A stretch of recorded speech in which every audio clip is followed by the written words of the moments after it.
Salut mes amis et frères en Christ, nous sommes arrivés au tutoriel de la semaine 4 de cette nourriture quotidienne, la vie du corps, de la série Christ, puissance de Dieu et sagesse de Dieu. Et le titre de la semaine 4 du message 4, c'est la réalité de la vie d'église.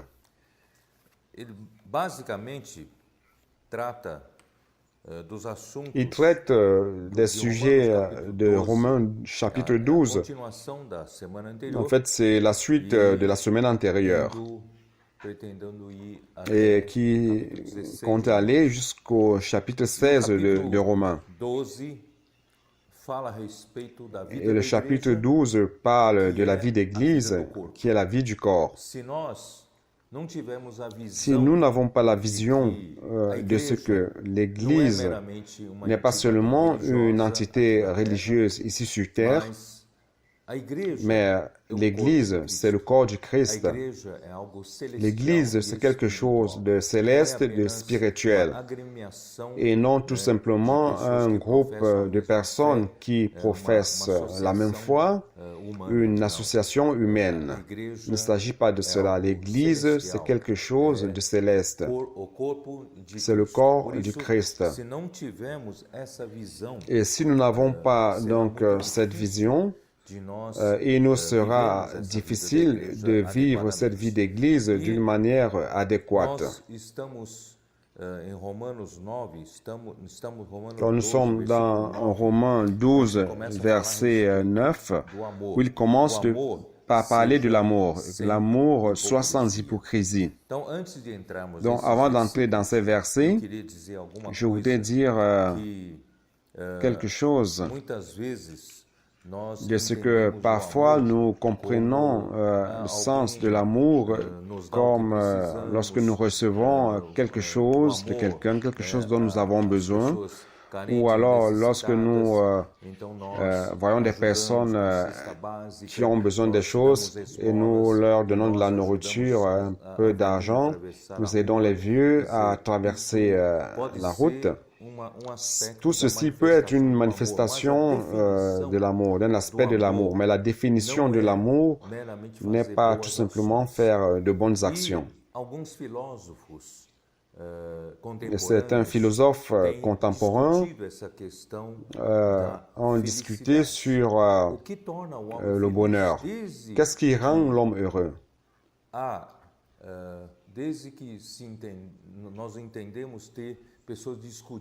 Donc, lorsque nous voyons des personnes discuter sur les nécessités humaines, nous savons que les philosophes grecs, depuis quelques siècles avant l'avènement du Christ, avaient déjà discuté à propos de ce sujet. Alors, certains philosophes contemporains ont discuté sur la question du bonheur. C'est quoi le bonheur? Pour certains, c'est aller à la recherche de ce qui vous fait plaisir, de ce qui vous rend heureux. Et parfois, pour certains, peu importe les moyens par lesquels vous y parvenez, tout ce qui importe, c'est que vous soyez heureux. Alors, dans votre mariage, si vous n'avez pas le bonheur, vous en allez pour rechercher le bonheur. Alors, c'est pas ça le bonheur, car les personnes qui agissent de cette manière peuvent courir après ces choses-là et ne seront jamais heureux. Et pour d'autres, peut-être que le bonheur, c'est de réussir à réaliser leurs rêves ou réussir à avoir un bien, quelque chose dont ils rêvaient. Et donc, pour eux, c'est le bonheur. Le bonheur, c'est lorsqu'ils réussissent à mettre la main sur ce rêve-là. Mais cependant, ces mêmes philosophes ont continué à discuter. Ils ont dit que si l'homme réussit à atteindre cet objectif qu'il désirait tellement, cet objet ou ce but ne le satisfait plus d'une manière définitive. Pourquoi? Parce qu'il a déjà réussi à conquérir cela et il va à la poursuite de nouvelles conquêtes. Alors, le bonheur de l'homme défini de cette manière, l'homme ne l'atteindra jamais, car il courra toujours après cela. C'est pour ça que l'homme est malheureux, il est insatisfait et d'une manière constante. Et ces mêmes philosophes ont posé la question suivante. Est-ce que nous ne cherchons pas le bonheur dans la mauvaise direction? Alors, ils ont pensé, ils se sont dit, si au lieu de chercher à atteindre ou alors à vouloir recevoir ce que nous désirons, est-ce que nous ne marchons pas plutôt à contre-courant? C'est-à-dire que si nous aidions plutôt des personnes, alors ils ont commencé à tâtonner, ils ont dit, ah, c'est sûr que peut-être que nous parvenons déjà sur le chemin. Alors le chemin du bonheur, ce n'est pas de recevoir, mais plutôt de donner. Alors même l'apôtre Paul, dans ses épîtres, parlant des personnes qu'il aidait, il disait ceci, bienheureux celui qui donne que de recevoir. Alors c'est un concept qui est totalement contraire à ce que l'homme pense. Alors l'amour, en fait, c'est le don, c'est de donner. Il ne s'agit pas de courir après des choses que vous voulez recevoir, mais vous pouvez vous rendre compte que Dieu est un Dieu de joie, qui est satisfait, qui est content, parce que Dieu, c'est le plus grand donneur de cet univers. Donc, tout cet univers, c'est son don. L'air que nous respirons, c'est son don. L'eau que nous buvons, c'est son don. Les aliments que nous mangeons, c'est le don de Dieu. Donc, tout ce qui existe ici sur terre, tout ce que nous recevons et que nous avons reçu, c'est le don de Dieu. Mais le plus grand don de Dieu, c'est lorsqu'il s'est donné lui-même. C'est-à-dire qu'il a donné son Fils alors que nous étions encore pécheurs et ennemis de Dieu. Et Dieu, donc, a fait mourir son Fils à la croix, résolvant nos problèmes de péché, et nous avons pu être rapprochés de Dieu par le moyen de Christ. Dans la plus grande démonstration de l'amour de Dieu, c'est lorsqu'il s'est donné lui-même à travers son Fils, lorsqu'il a donné son Fils. Et aujourd'hui, nous recevons son Fils, sa vie, et nous avons sa nature aujourd'hui. Donc la nature de Dieu, c'est l'amour. L'essence de Dieu, c'est l'amour. Et pour cela, l'Église, comme corps du Christ, doit être la manifestation, doit avoir une vie avec cette essence de l'amour. Donc, ce sont les paroles d'introduction. Parce qu'au contraire, vous savez, nous pouvons faire les choses d'une manière bien possible, mais cependant, si tout ce dont nous faisons n'a pas d'amour, si tout ce que nous faisons n'a pas d'amour, donc cela ne servira à rien. C'est pour cela que Paul, dans 1 Corinthiens, au chapitre 13, il dit ceci, « Quand je parlerai les langues des hommes et des anges, si je n'ai pas l'amour, je serai du bronze qui résonne, le bronze qui fait du bruit, ou comme une cymbale qui retentit. » La cymbale, ce sont ces plateaux, les instruments de percussion, des batteurs. Ces plateaux qui font du bruit dans la percussion, c'est ça les cymbales. Donc si je n'ai pas l'amour, même que je parle, bien que je parle la langue des hommes et des anges, il serait comme ces plateaux qui font ces bruits métalliques sans aucun sens. Et quand j'aurai le don de prophétie, la science de tous les mystères et toute la connaissance, quand j'aurai même toute la foi jusqu'à transporter les montagnes, si je n'ai pas l'amour, je ne suis rien.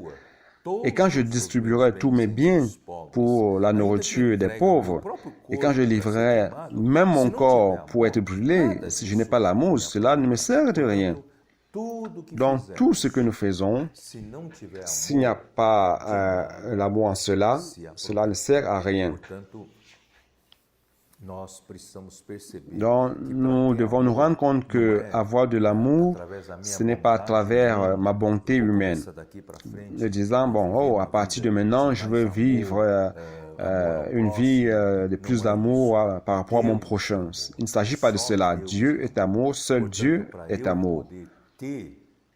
Donc, pour avoir de l'amour, pour que ma vie soit une démonstration, une manifestation du fait de celui qui est à l'intérieur de moi, je dois être rempli de Dieu, car Dieu est amour.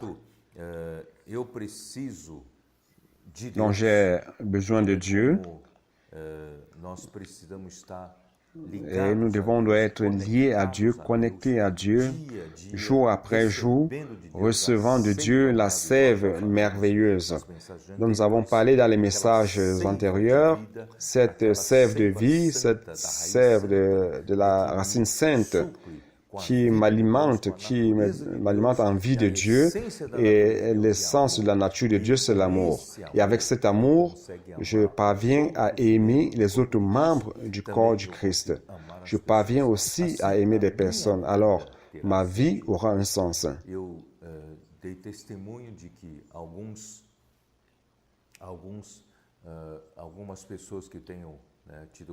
J'avais une fois donné le témoignage de ce que certaines personnes avec qui j'avais contact, c'était des personnes d'un certain niveau spirituel, et lorsque ces personnes arrivent à un moment où elles sont proches de la mort, elles se rendent compte que beaucoup de choses qu'elles ont faites, beaucoup d'œuvres qu'elles ont réalisées ici sur Terre, elles se rendent compte justement que ces œuvres-là ne sont pas exactement des choses qui feront en sorte qu'elles soient approuvées devant Christ, devant Dieu, dans le royaume de Dieu. Et alors elles se rendent compte que nous devons avoir la réalité dans notre vie. C'est quoi cette réalité? C'est avoir la vie de Dieu à travers la sève sainte de Dieu, de la racine sainte de Dieu, et que cette sève nous remplisse de plus en plus.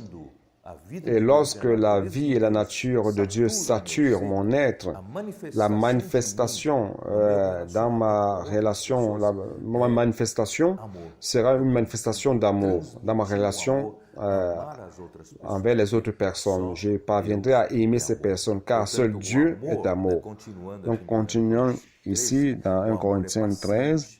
L'amour est patient. L'amour est serviable, l'amour n'est pas envieux. Si vous avez la jalousie, l'envie, ce n'est pas le vrai amour qui vient de Dieu. Donc l'amour ne se vante pas, l'amour ne s'enfle pas d'orgueil. L'amour ne fait rien de malhonnête. Donc parfois nous nous conduisons d'une manière malhonnête, mais l'amour ne fait pas cela. Il ne recherche pas son intérêt propre. Quel homme ne recherche pas ses propres intérêts? Seulement l'amour donneur qui fait en sorte que nous ne recherchions pas nos propres intérêts. Il ne s'irrite pas, il ne perd pas le calme, il ne médite pas le mal. Parfois nous méditons le mal très facilement. Si quelqu'un nous a regardé avec un air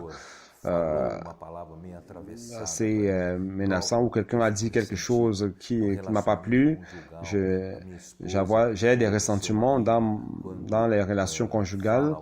Le mari ou la femme dit quelque chose que vous n'aimez pas, vous êtes en colère, vous êtes fâché, et lorsque vous gardez tout cela, ça crée en vous une racine d'amertume qui grandit et qui va rouiller tout l'intérieur de l'homme. Alors, dans le vrai amour, il n'y a pas de ressentiment. Il ne se réjouit pas dans la justice, mais il se réjouit de la vérité. Il pardonne tout, l'amour souffre tout, pardonne tout, il croit tout, il espère tout, il supporte tout. Si vous avez cet amour, vous connaissez cet amour, vous prêchez l'Évangile, vous paissez des personnes, vous vous rendez compte que vous avez besoin de beaucoup de patience, de beaucoup de tolérance et de beaucoup d'espérance. Vous vous rendez compte que vous devez vraiment supporter. Il arrive parfois que vous avez envie de tout abandonner et vous vous dites non, je ne peux pas abandonner. C'est cet amour qui est l'essence de la vie du corps, de la vie d'Église. L'amour ne succombe jamais, que ce soit les prophéties, elles seront abolies, les langues, elles cesseront, la connaissance, elle sera abolie. Car c'est partiellement que nous connaissons, c'est partiellement que nous prophétisons, mais quand ce qui est parfait sera venu, ce qui est partiel sera aboli. Savez-vous ce qui est parfait? Ce qui est parfait, c'est l'amour. Donc tout passera, la prophétie passera, les langues passeront, mais l'amour ne passera pas. Car l'amour, c'est ce qui est parfait. Et ce jour-là, lorsque j'étais enfant, je parlais, lorsque ce jour-là viendra, nous n'allons pas voir comme à travers le miroir, mais nous verrons face à face. Aujourd'hui, je connais partiellement, mais alors je connaîtrai comme j'ai été connu. Maintenant, donc ces trois choses demeurent, la foi, l'espérance, l'amour. Mais la plus grande, c'est l'amour. Alors, frères, recherchons cet amour. Cependant, comme je l'ai dit, comment obtenir cet amour? Nous parviendrons à obtenir cet amour seulement de Dieu, car Dieu est amour. Donc, ceci, c'est dans Jean 15. Jean chapitre 15 dit ceci, le verset 7. « Si vous demeurez en moi et que mes paroles demeurent en vous, demandez tout ce que vous voudrez et cela vous sera accordé. » Ça veut dire que si nous voulons avoir l'amour, nous devons être liés au cep. Cela veut dire que laisser Christ demeurer en nous. Christ est le cep et nous sommes les sarments. Donc si Christ demeure en nous et nous demeurons en lui, et que sa parole demeure en nous, donc voyez l'importance de la parole. Cette parole que vous écoutez en ce moment, c'est une parole qui vient de Christ. Et cette parole doit demeurer en vous. Donc vous demandez tout ce que vous voudrez, parce que nous demandons au nom du Seigneur.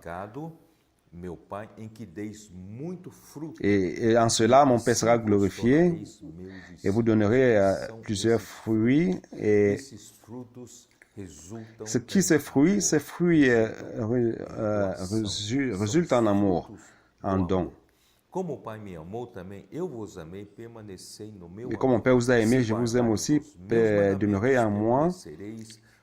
Si vous demeurez dans son amour, voilà, comme moi aussi j'ai gardé les commandements, et mon Père et son amour demeurent. Donc tout est ici autour de l'amour. Ce lien avec Dieu, c'est à travers l'amour, parce que Dieu est amour. Et Dieu est ce qu'il y a de plus parfait. Nous devons demeurer dans cette sphère de l'amour. Je vous ai parlé ainsi afin que ma joie soit en vous et que votre joie soit complète. Voici mon commandement. Regardez, c'est quoi ce commandement que Dieu nous a donné? Aimez-vous les uns les autres comme je vous ai aimé.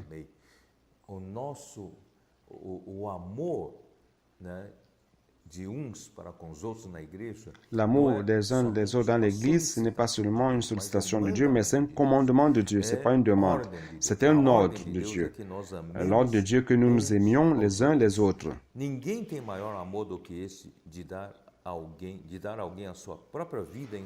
Il n'y a pour personne de plus grand amour que de donner sa vie pour nous. Donc Dieu nous a donné sa vie. Vous êtes mes amis si vous faites ce que je vous commande. Dans verset 16, ce n'est pas vous qui m'avez choisi, mais moi je vous ai choisi et je vous ai établi afin que vous alliez et que vous portiez du fruit et que votre fruit demeure.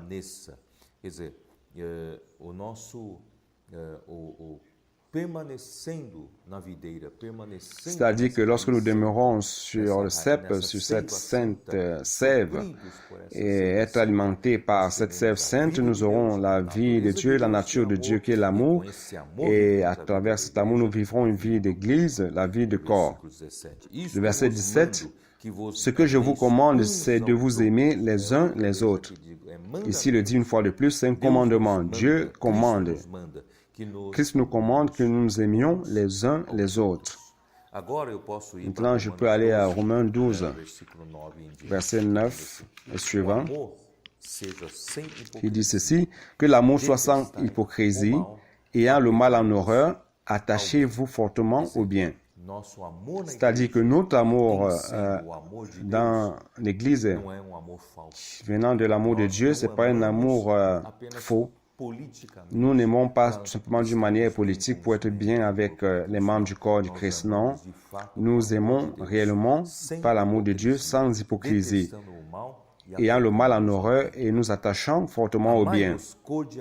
Par amour fraternel, ayez de l'affection les uns pour les autres. Nous devons, entre nous, avoir une vie de ne pas regarder les défauts les uns les autres, pointant du doigt les uns les autres, critiquant et jugeant. Mais nous vivons dans cette sphère d'une manière cordiale, dans l'amour fraternel, ayant de l'empressement et non de la paresse. Donc voilà, par honneur, user de persévérance réciproque. Donc l'homme a tendance à avoir l'honneur pour soi-même. Mais lorsque vous êtes dans l'Église, vous verrez que les membres du Christ ne cherchent pas de l'honneur pour eux-mêmes, mais pour les autres. Ceci, c'est la démonstration de l'amour. Et le verset 11, « Ayez de l'empressement et non de la paresse. Soyez fervents d'esprit, servez le Seigneur. »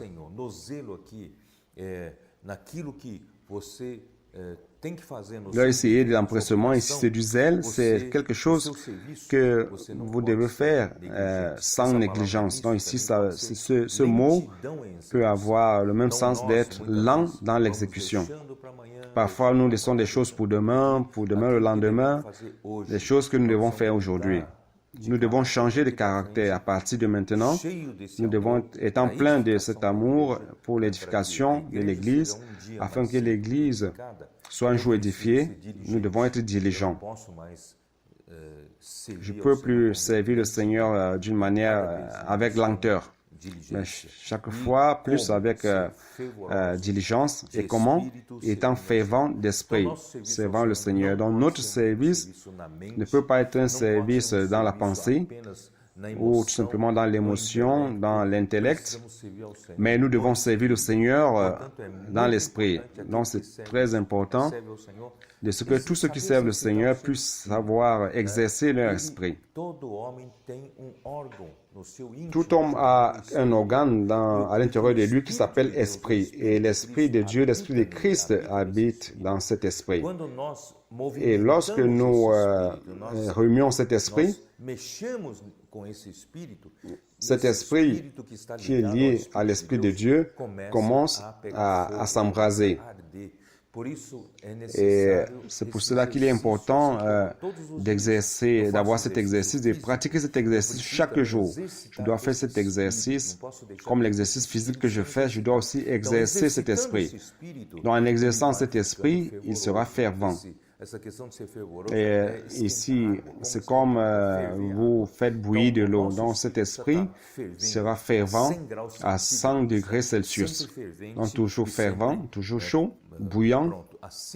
Et si nous servons le Seigneur ainsi, ce sera très valeureux et ce sera vers amour.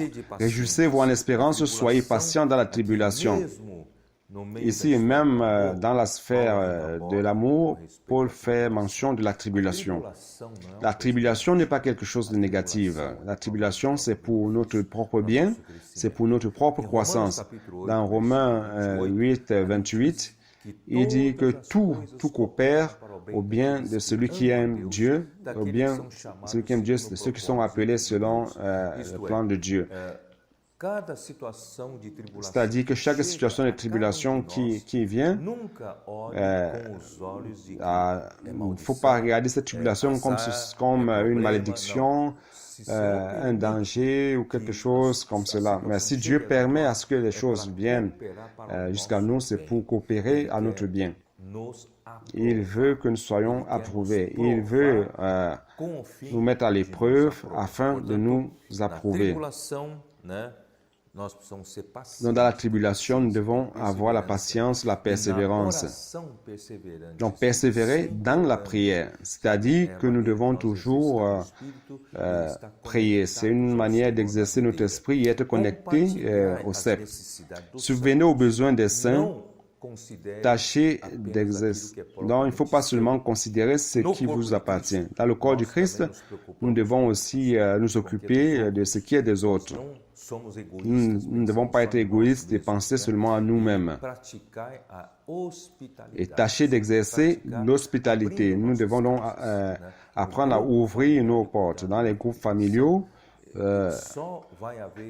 va y avoir croissance et multiplication si je suis disposé à ouvrir ma propre maison. Et ainsi, si toutes les personnes ouvrent leur maison, nous aurons une vie d'église merveilleuse, succulente et partagée. Bénissez ceux qui vous persécutent, bénissez et ne maudissez pas. Donc, nous pensons toujours au contraire, ceux qui nous persécutent, qu'ils soient maudits. Non, il ne s'agit pas de cela. Nous devons les bénir, car nous sommes dans une autre sphère, c'est la sphère de l'amour. Dieu envoie la pluie, pas seulement sur le bon, mais le mauvais aussi. Donc, il donne la nourriture au mauvais et au bon aussi. Et Dieu, dans son amour agapé, et nous a donné cette nature merveilleuse. Et nous pouvons aussi bénir ceux qui nous maudissent. Réjouissez-vous avec ceux qui se réjouissent, pleurez avec ceux qui pleurent. C'est aussi dans 1 Corinthiens 12, lorsque Paul parle du corps du Christ, lorsqu'il dit que nous sommes les membres du corps du Christ. Lorsqu'un membre souffre, tous les membres souffrent avec lui. Lorsqu'un membre se réjouit, tout le corps se réjouit avec lui. Ceci est merveilleux. Ça n'existe pas sur terre, seulement dans l'Église, dans le corps du Christ. Ayez les mêmes sentiments les uns envers les autres. N'attirez pas à ce qui est élevé. N'aspirez pas à ce qui est élevé, mais soyez attirés par ce qui est humble. Ne soyez pas sages à vos propres yeux. Ceci est merveilleux. C'est ça la vie d'église que Paul a aussi recommandé aux Philippiens. C'est Philippiens 2.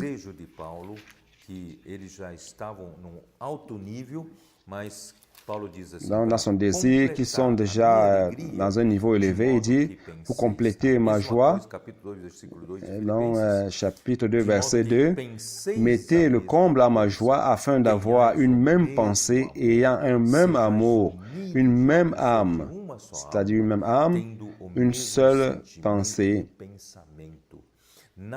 Ne faites rien par rivalité ou par vaine gloire, mais dans l'humilité, estimez. Donc, ne cherchez pas la vaine gloire. Cela ne vaut rien. Mais faites tout dans l'humilité. Estimez les autres supérieurs à vous-même. C'est ça la vie du corps. Et ainsi, nous allons vivre l'amour fraternel. Ne faites rien par rivalité. Voilà. Que chacun de vous, au lieu de considérer ses propres intérêts, considère aussi ceux des autres. Là, c'est le verset 4. Donc, c'est ça l'amour fraternel dans le corps. Alors, je vais terminer cette partie de Romains 12. Et dans Romains 13, dans la suite, il parle de certains sujets. Romains 13, il parle de l'autorité. Nous devons apprendre à nous soumettre aux autorités instituées par Dieu.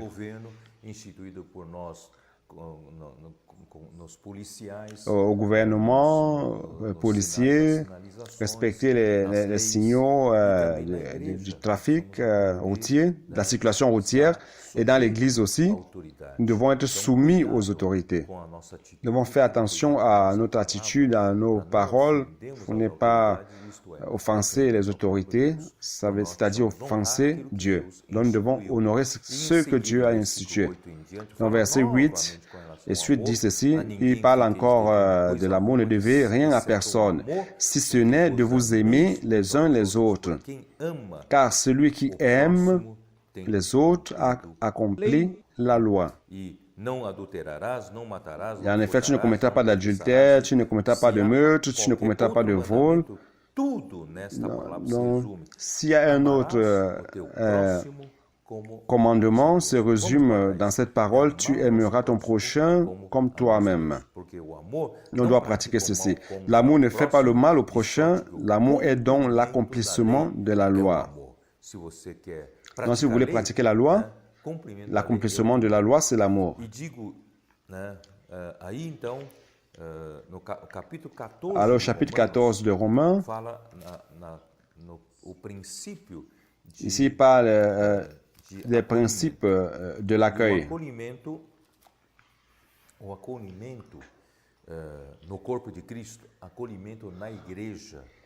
L'accueil dans le corps du Christ, dans l'Église, est régi par les principes.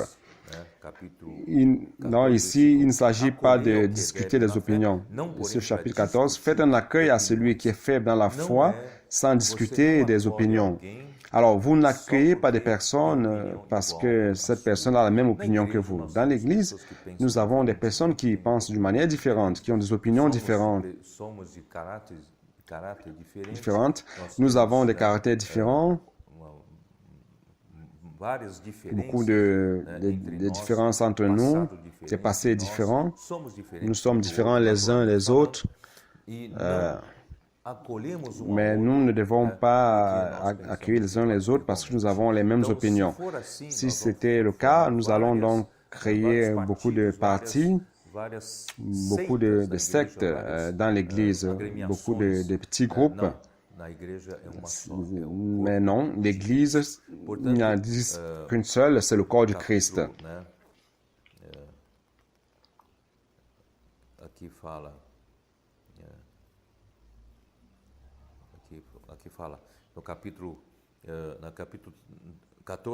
Alors, le chapitre 14, verset 3 dit ceci, que celui qui mange ne méprise point celui qui ne mange pas, et celui qui ne mange pas ne juge point celui qui mange, car Dieu lui a fait bon accueil. C'est ça le mot-clé. Nous devons accueillir celui que Dieu a accueilli. Ce n'est pas en fonction de mon opinion, de ma pratique, que je sois d'accord ou non avec sa pratique ou son opinion. Il ne s'agit pas de cela. Nous accueillons ceux que Dieu a accueillis. C'est ça la vie du corps. La vie d'Église.